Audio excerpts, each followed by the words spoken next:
Howdy, this is going to be a way shorter tutorial, because like, it just doesn't need to be that long. So I'm going to show you how to make a simple cutscene in Roblox Studio. So the first thing you should do is insert a part, and then put that part into a folder. Name that folder Cameras, and name that part Cam1. So for the first cutscene, I'm going to make it, I'm just going to add a sphere. Just so you can see, I'm gonna make the sphere neon, and I'm gonna make it. Oh, that's not a good color. All right. I'm just gonna make it zoom into that. So on your cam 1, go into show orientation indicator, and you can see this is the front. So this is where right here is where the camera would face.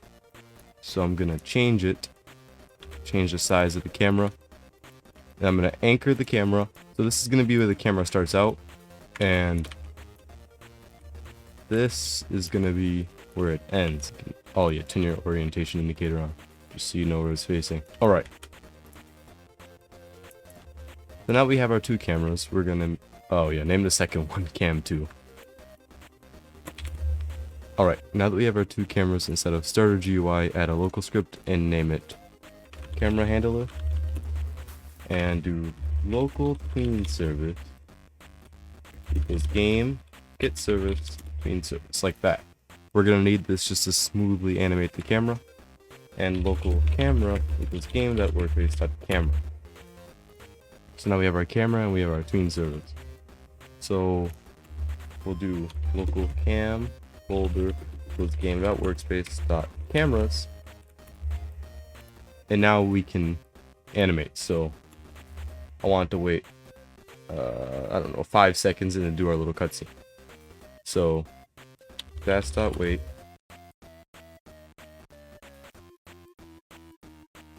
Then we'll do camera.camera type equals enum.camera type that's scriptable. And then we'll do tween service, create, and we'll do camera info.new, and this is how long you want the like, it's gonna move from point A to point B, and this is how long you want to take. I'll make a video about tweens later, so we'll do 5 seconds, and then we'll do keyframe equals cam folder dot cam 2 dot cframe. And then we'll just, above this, we'll do camera.keyframe equals cam folder cam1.keyframe. We can just add play to the end of this.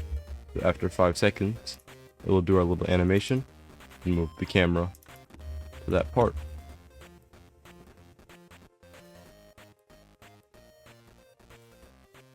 So that works.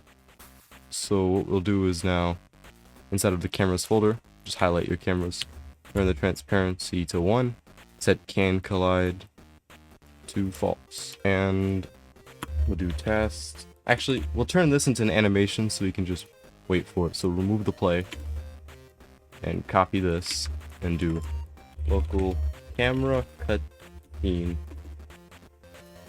1 equals, and you can just paste that there. So now we can do camera cutscene 1 play camera cutscene 1 dot completed wait, and then after that's completed, we can paste this script again and do custom.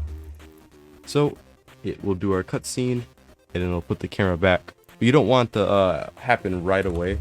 I want to get there and then wait a little bit longer, so I'll just add task.wait too. Alright, so I got this error. I'm just gonna add a wait for child just to be safe. Actually, no, we'll do it like this.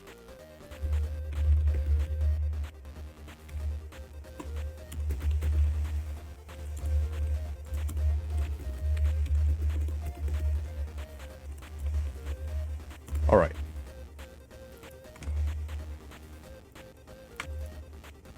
Oops, we do cam2.cframe and then. Alright, that should fix it. I just created variables for it. So we'll see if that fixes that error.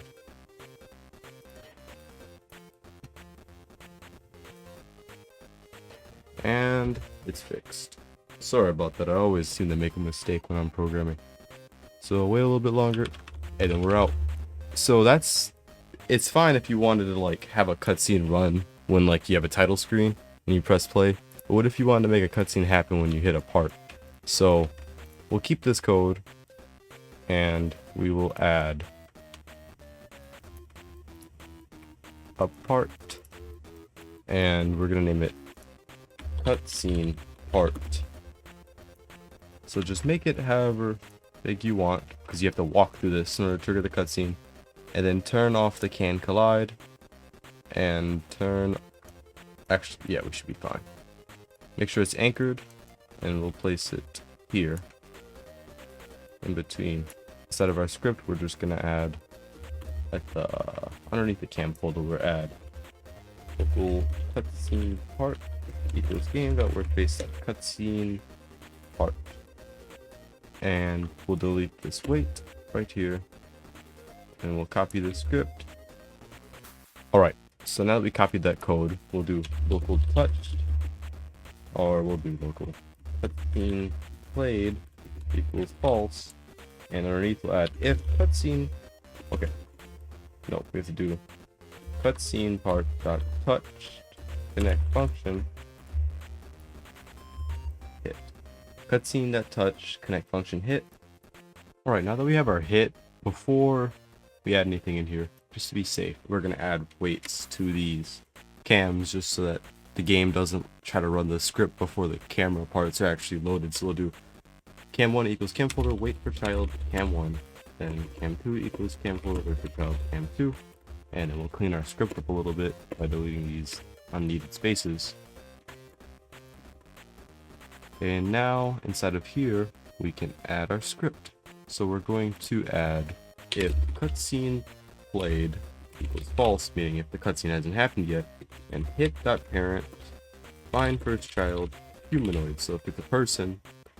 And then one more thing, and hit.parent.name equals player.name. So if the thing that touched the part equals the local player, it will run the script. So if somebody else touches the part, you won't see the cutscene. It just, yeah, that'd be annoying. Oops. Alright, we're gonna do cutscene played equals true, so it won't happen again. And we'll do camera type equals enum.camera type.scriptable. Then we'll do camera.cframe equals cam1.cframe.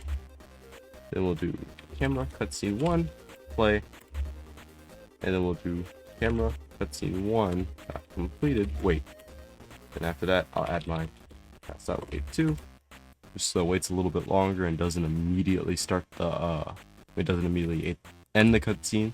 Then I'll do camera type equals enum.camera type dot custom.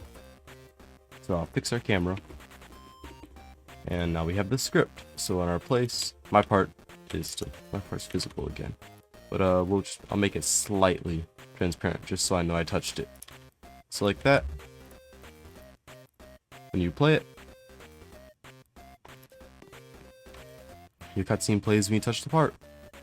So you can do basically anything with this using this simple like formula.